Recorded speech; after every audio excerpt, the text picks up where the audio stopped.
आज आपण भेटतो आहे. मला वाटते जवळजवळ 2 महिने आपण याच्यावर काम करतो आहे आणि नक्कीच तुम्हाला जाणवलं असेल की तुमच्या अभ्यास पद्धती बदलायला हव्या आहेत आणि तुम्ही बदलल्या पण असतील.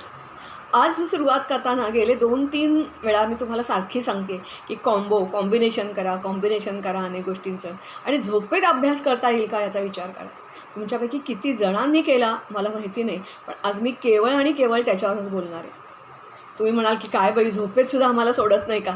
पण मला असं वाटतं की तुम्ही जे काही ऐकाल त्याच्यानंतर तुम्हाला जो रिलीफ मिळेल ना, तो एवढा असेल की तुम्ही म्हणाला अरे बापरे, आम्हाला आधी का नाही कोणी सांगितलं. त्यासाठी काही गोष्टी मात्र लक्षात ठेवायच्या आहेत. जसे नियम म्हटलं ना, अगणित आहेत. सगळे एकदम सांगितलं तर लक्षात राहणार नाहीत. पहिला असा आहे की झोप तुमची पुरेशी झालीच पाहिजे. अपुरी झोप झाली म्हणजे तुमच्या अभ्यास करण्याच्या क्षमतेवर आणि एकूण कार्यक्षमतेवर खूप परिणाम होतो.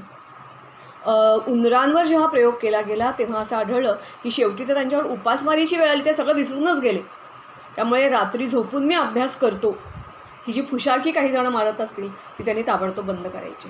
दुसरी, आपली जी पूर्वी कहावत होती, लवकर निजे लवकर उठे त्या न्याय संपत्ती भेटे, ही अगदी खरी आहे. त्याचं कारण ओंकारकडे मी जेव्हा येईल तेव्हा तुम्हाला सांगतेच आहे. पण लवकर झोपा आणि लवकर उठा. सूर्य उगवण्याच्या आत किमान 1 ते 1.5 तास तुम्ही उठलंच पाहिजे, कारण तो अतिशय बेस्ट काळ अभ्यासासाठी असतो. पुढे दुसरी गोष्ट अशी आहे की जसं झोप पुरेशी झालीच पाहिजे. अगदी मुंगी हत्ती सगळ्यांना झोप येते. 7 ते 8 तास तुमची झोप आहे ती झालीच पाहिजे. पण अतिझोपसुद्धा वाईट आहे. पण अतिझोप याचा अर्थच असा की तुम्ही दारिद्र्य, नंतर काय म्हणूया आपण त्याला, गरिबी आणि ह्या सगळ्याला दारिद्र्य, एव्हरी टाईप ऑफ दारिद्र्य, त्याला तुम्ही जवळ काही आमंत्रण देत असता. त्यामुळे काही वेळेला असं कित्येकदा घडतं शाळांमध्ये की पालक सांगतात की बाई तो उठतच नाही, हो 9 वाजले 10 वाजले तरी लोळत राहतो. ती खरी झोप नसते. कारण झोपेचा आणि अभ्यासाचा काही सांगड घालता येईल का याच्यावर असंख्य वर्षानुवर्ष प्रयोग सुरू आहेत. आधुनिक काळामध्ये स्लीप टीचिंग अशा प्रकारचं तंत्र पण काही जणांनी डेव्हलप केलं. दुसरी गोष्ट अशी आहे की झोपण्याच्या पूर्वीचा जो काळ असतो, पूर्वी जसं आपल्याला सांगायचे की आजकाल तुम्ही टी व्ही बघता आणि लगेच झोपायला जाता, नाही देवाचं म्हणा, प्रार्थना करा. तसं या झोपण्याच्या पूर्वीचा काळ असतो, त्याला रिव्हिएरा पिरियड असं म्हणतात आणि तो खूप खूप खूप खूप खूप महत्त्वाचा असतो. कारण या अर्धवट झोपेच्या वेळामध्ये आपण जे जे काही विचार करतो, जे जे प्रश्न आपल्याला सुचवतात, सतावतात, जे काही असतं त्याचं उत्तर झोपेत मेंदू शोधत असतो आणि ते सकाळी जेव्हा आपण जागे होतो तेव्हा ते आठवायचा प्रयत्न करा. तुम्हाला आश्चर्य वाटेल. तुम्ही एखादं सूत्र आहे, कविता आहे, ती घोकत रात्री झोपी गेला तर सकाळी तुमची ती पाठ झालेली आहे किंवा तुमच्या लक्षात आलेलं आहे असं तुम्हाला जाणवेल. मला असं वाटतं हे केवळ मी म्हणते असं नाही, तर मनशक्ती केंद्र लोणावळा यांनी तर त्याच्यामध्ये इलेक्ट्रॉनिक वेव्स कसे तयार होतात अशा प्रकारचं मशीन शोधून काढलं आहे. झोपेमध्ये नेमकं काय घडतं काय नाही, आणि मग ते असं म्हणतात की 90 दिवसात तुमचा कठीण विषय सोपा होण्याचं तंत्र त्यांनी विकसित केलं आहे. ते कसं, तर त्या तंत्राकडे आपण मागून जाऊया. पण आत्ता मी तुम्हाला तेच सांगते की जो विषय तुम्हाला कठीण वाटतो आहे किंवा एखादा निबंध लिहायचा आहे, एखादा प्रोजेक्ट करायचा आहे, एखाद्या क्वेश्चन आन्सर्समध्ये क्विजमध्ये भाग घ्यायचा आहे किंवा जे काही असेल त्याचा विचार करत जर तुम्ही झोपी गेलात तर तुम्हाला त्याचा फायदा होतो. दुसरी गोष्ट अशी आहे की मगाशी मी जे तुम्हाला रिव्हिएरा हा जो पिरियड सांगितला, झोपेच्या आपण त्याला पेंगुळलेली अवस्था म्हणतो, तर त्यासाठी एक शिक्षण तज्ज्ञ आहेत, त्यांनी एक रबर बँड टेक्निक सांगितलं आहे. म्हणजे असं की ते म्हणाले की तुमच्या हाताला रबर बँड लावून ठेवा आणि तुम्ही गुंगीत असताना अभ्यास करा, वाचा, कविता, जे काही तुम्हाला करायचं आहे ते करा. आणि ते करत असताना जर तुम्हाला वाटतं की नाही त्या डुलका लागतोय बरं का, की तो रबर बँड जोरात ओढा आणि खेचा आणि सोडा. त्यांनी काय होईल, झटकन तुम्हाला, आणि इथे तुमच्या नर्व्स असतात, डॉक्टर बघा तपासताना इथे हे करतात, तर त्याला झटका बसतो आणि तुमची झोप लागण्याचा जो कालावधी असतो तो काही मिनटं आणखीन थोडा पुढे जातो. ते रिव्हिएरा पिरियड तुम्ही थोडासा उसना घेता. या उसना घ्यायचा तुम्ही प्रयत्न करा. नुसतंच कोणी संशोधन भारतामध्ये केलं आहे असं नाही आहे, तर मला वाटते कार्नेल विद्यापीठ, हॉर्वर्ड विद्यापीठ, ऑक्सफर्ड विद्यापीठ, इस्रायल की ज्यांनी प्रचंड प्रगती केलेली आहे, त्यांनीसुद्धा या झोपेच्या पिरियडचा उपयोग आपल्याला अभ्यासामध्ये करता येईल का असे प्रयोग केले आणि ते सक्सेसफुल झाले. मला वाटते एक केकुले नावाचे त्यांनी बेन्झिन रसायन त्याची सूत्र शोधून काढली. ते म्हणतात की नाही, मला ती सूत्र झोपेत सुचली, झोपेत सुचली. मला वाटते रामानुजन, तुम्हाला सगळ्यांना हे नाव माहिती आहे, भारतीय जे शास्त्रज्ञ होते, ते शास्त्रज्ञ असे म्हणायचे की रात्री मी झोपलो नो की सरस्वती माझ्या स्वप्नात येते आणि माझ्याशी गप्पा मारते. आता हे सरस्वती स्वप्नात येणं आणि गप्पा मारणं म्हणजे काय असणार? तर हे असंच काहीतरी असणार. त्याच्याशिवाय मला वाटते तुम्हाला मागच्या वेळेला मी बंकिमदा म्हणजे बंकिमचंद्र, ज्यांनी वंदे मातरम गीत लिहिलं होतं, त्यांचं उदाहरण तुम्हाला दिलं होतं. सुरुवातीला त्यांना असं वाटलं होतं की हे गीत काय आहे, तर फारसं काही चांगलं आहे असं नाही, तर त्यांनी त्यांच्या एका पेटीत ते बंद करून ठेवलं. एक दिवस रवींद्रनाथ टागोरांचा त्यांना फोन आला की काहीतरी पाठवा, अमुक अमुक त्यांच्या वृत्तपत्र मॅगझिन जे काही असेल ते, त्याच्यामध्ये जागा शिल्लक आहे, काहीतरी छापायचं आहे. आणि मग त्यावेळेला ती जी कविता होती ती त्यांच्या मुलीला आठवली. ती म्हणाली, बाबा ती पाठवा. जरी कविता पाठवून दिली. आणि तुम्हाला माहीत आहे की वंदे मातरमनं अख्खं काय म्हणूया आपण, स्वातंत्र्याची चळवळ, त्याचा तो मंत्र बनला. आणि हे त्यांना झोपेत सुचलेलं होतं. त्यांनी त्यांच्या आठवणीतसुद्धा हे नमूद केलेलं आहे. कारण नेमकं काय होतं, तर जेव्हा आपण झोपही जातो तेव्हा, जसे मी मागच्या वेळेला म्हटलं होतं की आपले कान उघडे असतात, आपलं हृदय चालत असतं, फुफ्फुसं काम करत असतात, त्याचप्रमाणे मेंदूसुद्धा काम करत असतं.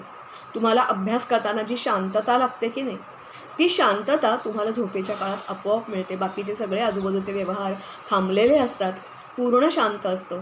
आणि अशा वेळेला मेंदू खरोखरीच शांतपणे काम करतो. म्हणजे नेमकं काय करतो, तर सकाळपासून रात्रीपर्यंत तुम्ही जे जे काही केलं असेल, ऐकलं असेल, बघितलं असेल, वाचलं असेल, कोणाशी बोलला असाल, ते सगळं तो आठवायचा प्रयत्न करतो. म्हणजे ज्याला आपण म्हणतो मंथन करतो. रवीनीता घुसळल्यानंतर लोणी वर जसं येतं, तसं जे वर आलेलं असतं ते कितपत लक्षात ठेवण्यासारखं आहे, कितपत विसरण्यासारखं आहे. आपल्या मेमरीचे पण एक शॉर्ट मेमरी, दीर्घ मेमरी. मग ते शॉर्ट मेमरीमध्ये ठेवून चालणार आहे का? उदाहरणार्थ एखादा मोबाईल नंबर आहे, तो आपण सेव्ह केलेला आहे, गरज नाही आहे लक्षात ठेवायची. पण अभ्यासाचं काहीतरी बाईंनी सांगितलेलं असेल तर ते लक्षात ठेवायची गरज आहे. मग त्याप्रमाणे तो विभागणी करतो. दुसरं असं आहे की मेंदूचे, आपल्या उजवा आणि डावा मेंदू सगळ्यांना भाग माहिती आहेत, पण त्याच्यामध्ये सुद्धा वेगवेगळे कप्पे असतात. त्या वेगवेगळ्या कप्प्यांप्रमाणे तो, त्याचं कुठे रिलेशन आहे आपल्या पूर्व अनुभवानुसार, त्याप्रमाणे तो टाकतो. याला आणखीन एक असं म्हटलेलं आहे की झोपेमध्ये सुद्धा नुसतंच एवढं नसतं, तर झोपेचे सुद्धा एकदम ज्याला आपण म्हणतो गाढी झोप लागलेली आहे, म्हणजे त्याला स्लो वेव्ह स्लीप असं म्हणतात. त्या स्लो वेव्ह स्लीपपेक्षा सुद्धा एक दुसरी आपली एक स्लीप असते, जी आपण रोजच्या रोज अनेक स्वप्न बघत असतो पण आपल्याला ती आठवत नसतात. कारण ही जी रॅपिड आय मुवमेंट, त्यांनी जेव्हा प्रयोग केले ना, तेव्हा त्याच्या लक्षात आलं की कुत्री मांजरासुद्धा रात्री झोपेत विशिष्ट वेळ झाला की असे पापण्या फडफडवत आहेत, याचा अर्थ ते कशाला तरी प्रतिसाद देत आहेत. तसंच आपलंसुद्धा असतो. आणि हा जो रेम पिरियड असतो, हा रेम पिरियड खूप महत्त्वाचा असतो. या रेम पिरियडमध्ये आपलं हे मेंदूचं जे सगळं काम असतं हे बराबर करत असतं.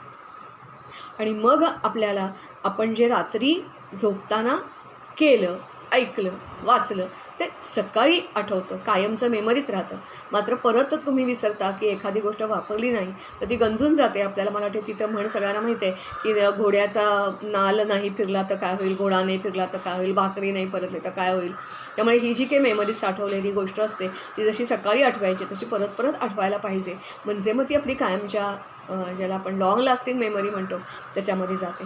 तेव्हा परत लक्षात ठेवायचं आहे. अभ्यास करताना मी जसं म्हटलं झोपेचं तुम्हाला सांगितलं, तसं ह्या रिव्हिएरा पिरियडचा तुम्ही उपयोग करून घेतला आहे.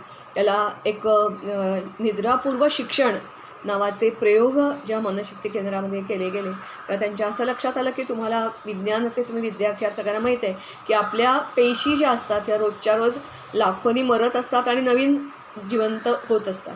तर ह्या ज्या पेशी आहेत, यांचं जे सर्कल आहे नवीन पेशी तयार होण्याचं, हे 90 दिवसांचं सर्कल असतं. आणि ह्या 90 दिवसामध्ये जर तुम्ही सातत्याने एखादा कठीण विषयाचा अभ्यास केला तर तो आपोआप सोपा होतो असं म्हणतात. दुसरी एक गोष्ट आहे की मगाशी मी तुम्हाला सवयी सांगितल्या, त्यांची मोठी यादी आहे, त्याच्यामध्ये आणखीन एक यादी लक्षात ठेवा.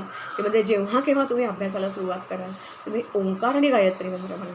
मला असं वाटते ओंकार, या नुसत्या ओंकार याच्यावर हे जे विज्ञानानंद नावाचे जे स्वामी होते, त्यांनी जवळजवळ 125 पुरावे गोळा केले की ओम म्हणल्यानंतर काय होतं. आणि पाश्चात्यांनासुद्धा, म्हणजे काल माझ्याकडे एक, तुम्ही जसं म्हटलं तसं की एक हे आलं आहे, ऑडिओ आलं आहे, त्याच्यामध्ये व्हिडिओ पण आला आहे. त्याच्यामध्ये आखाती देश, जिथे अरब, इस्रायल, मुस्लिम सगळे लोक आहेत, त्यांचा तिथला व्हिडिओ आहे की तिथल्या युनिव्हर्सिटीमध्ये सुद्धा, अमेरिकन युनिव्हर्सिटीमध्ये सुद्धा ओंकार आणि गायत्री मंत्र म्हणतात. कारण ओंकार हा जो आहे तो उ आणि म. म्हणजे मला वाटते मी कितीतरी वेळा मुलांना ओरडले की असं नका ओरडल्यासारखं म्हणू. तो सिस्टमॅटिक म्हणायचा असतो. मला वाटते व्यायाम शिक्षक त्यांना शिकवतात सुद्धा, पण पालक आणि विद्यार्थी तिकडे दुर्लक्ष करतात. हा बेंबीजवळ त्याचं स्थान आहे. म्हणजे म्हणतो तेव्हा ते पोट आत बाहेर येतं. उ म्हटलं की छातीच्या ज्या बरगड्या असतात त्या, आणि म्हटलं की डोक्यातल्या ज्या सगळ्या पोकळ्या असतात त्याच्यामध्ये कंपनं सुरू होतात, आणि ही जी कंपनं असतात त्यावेळेला ज्याला म्हणतात ही पियुटरी ग्रंथी असतात, त्यांचा अंतर्स्राव सुरू होतो. आणि हा जो अंतर्स्राव आहे तो ताण नाहीसं करतो आपला. दुसरी गोष्ट आहे की कॅल्शियम आपलं वाढवतो, आणि उत्साहसुद्धा वाढवतो, अभ्यास करण्याचा उत्साहसुद्धा वाढवतो. म्हणून शाळेमध्ये प्रार्थनेच्या बरोबरीनंच ओंकार आणि गायत्री मंत्र सांगितला जातो. मला असं वाटतं हे कळल्यानंतर जी काही मुलं आहेत ती शाळेत असा, कॉलेजमध्ये असा, किती मिनटं लागतात? काही सेकंद लागतात. तसं गायत्री मंत्र म्हणताना सुद्धा तुमची पायाच्या अंगठ्याच्या टोकापासून ते मेंदूपर्यंत, म्हणजे मेंदूपासून सुरुवात करायची. त्याच्यात जी अक्षरं आहेत सगळी गायत्री मंत्राची, तर प्रत्येक गायत्री मंत्राचं प्रत्येक अक्षर हे तुमच्या कुठच्या ना कुठच्या तरी देवतेच्या नावाशी कनेक्टेड आहे. मी मुद्दामून कधीतरी माझी आता वही मला शोधायला लागेल, मी म्हटल्याप्रमाणे त्याच्यात मी हे लिहून ठेवलेलं आहे. त्याच्यावर एवढं मोठं जाडं जवळजवळ 700-800 पानांचं पुस्तक आहे, आणि त्याच्यावर परदेशी लोकांनी केलेलं संशोधन, वैज्ञानिक प्रयोग त्याच्यात नोंदवलेले आहेत. तुम्ही म्हणताना फक्त एकच करा, ते प्रयोग बाजूला ठेवूया, इथून सुरुवात करा म्हणायला. ओम भूर्भुवः स्वाहा, आणि प्रत्येक अक्षरागणिक तुम्ही इथे कपाळ, तुमचं गाल, नाक, जिव्हा, तुमची जीभ, इथे शोल्डर्स, असं करत जेव्हा गायत्री मंत्र संपेल तेव्हा पायाच्या टोकापर्यंत जा, आणि परत वर घ्या. तुम्हाला थोड्या वेळाने जाणवेल की एक प्रकारचा ब्लड सर्क्युलेशन फ्लो तुमच्या देहात सुरू झालेला आहे, आणि हा जो ब्लड सर्क्युलेशन फ्लो आहे तो तुम्हाला अभ्यासाला मदत करणार आहे. तेव्हा मला असं वाटतं मी दोन्ही वेळेला जे सांगते तुम्हाला कोंबो आणि झोपेचा उपयोग, त्याचा तुम्हाला उपयोग करून घ्यायचा आहे. आपण लवकरच मूळ मुद्द्याकडे, अभ्यासाकडे सुद्धा वळणार आहोत. पण हे जे होतं हे परत लक्षात ठेवा. रिव्हिएरा पिरियडचा उपयोग करून घ्या. तुम्ही स्वतः वाचा, कदाचित तुमच्या पालकांना वाचायला सांगा, किंवा कदाचित तुमच्याकडे टेप रेकॉर्डर असेल तर त्या टेप रेकॉर्डरचा वापर करा. मोबाईलवर रेकॉर्ड करा, ते ऐकता झोपा. आणि कृपया कुठचे तरी फायटिंग किंवा काय म्हणतो आपण त्याला, शोध, खून, मारामाऱ्या किंवा दुष्टपणा असलं काही बघत झोपू नका. कारण तुम्हाला क्रिमिनल नाही व्हायचं आहे, तुम्हाला चांगलं व्हायचं आहे. आणि जाता आपण जसा गृहपाठ देतो तसा गृहपाठ आहे. गृहपाठ नाही आहे म्हणण्यापेक्षा तुमच्या बुद्धीला चालना आहे. इथे तुम्हाला हे गोल दिसत आहेत, वेगळ्या रंगातले दिसत आहेत. हे जे गोल आहेत हे काढताना कोणत्याही प्रकारे कर्कटक वापरायचा नाही आहे, फुटपट्टी मापण्यासाठी वापरायची नाही आहे. पण त्याचा जो केंद्रबिंदू आहे, आता कर्कटक न वापरल्यामुळे केंद्रबिंदू मला माहिती नाही आहे, पण इथे मला आहेत की नाही तेही मी मोजलेलं नाही आहे. पण इथपासून ही जी सगळी सर्कल्स आहेत ना, ही सर्कल्स 1, 2, 3, 4 याचा केंद्रबिंदू एकच असला पाहिजे. जरासुद्धा फ्रॅक्शन ऑफ म्हणतात ना, असासुद्धा फरक असता कामा नये. त्याच्यासाठी जे टेक्निक आहे ते तुम्हाला शोधता येत आहे का बघा. मी तुम्हाला क्ल्यू देऊन ठेवते की तुमच्याकडे पट्टी आखायसाठी तुम्ही वापरा, जरूर पेन्सिल वापरा खूण करण्यासाठी, पण तुम्हाला हे करायचं आहे, तुम्हाला नक्की जमेल. याचं उत्तर तुम्हाला मी पुढच्या वेळेला सांगेन. आणि जाता एक तुम्हाला छोटंसं ज्ञानप्रबोधिनीचं जे अभ्यासतंत्राचं पुस्तक आहे त्याच्यातलं हे गाणं तुम्हाला सांगते, ते आठवा आणि झोपा किंवा दिवाचा विचार करा. रडगाणे हे गाऊ नका, असार जीवन केवळ माया, रडगाणे हे गाऊ नका. येई झोपा तो तर नेला, घेई झोपा तो नर मेला, संशय याचा धरू नका. अपार विद्या काळ अल्पहा, झरझर कैसा धावत असे, शूर छातीचे कितीही असावा, हळूहळू मृत्यू गाठत असे. मुकी मेंढरे बनू नका, मुकी बिचारी कुणी हाका, अशी मेंढरे बनू नका. गतकाळचा शोक फुकाचा करू नका. पूर्वी आपण झोपेचा उपयोग का केला नाही हे विसरून जा. फुलचा भासो कितीही सुखाचा, काळ भरवसा ठेवू नका. घेई झोपा तो नर मेला, संशय त्याचा धरू नका. जास्ती झोपू नका. मी हे जे सांगितलं आहे ते. आणि लवकर निजे, लवकर उठे, तया ज्ञान संपत्ती भेटे. So wish you all the best. पुढच्या सोमवारी भेटूया. नमस्ते.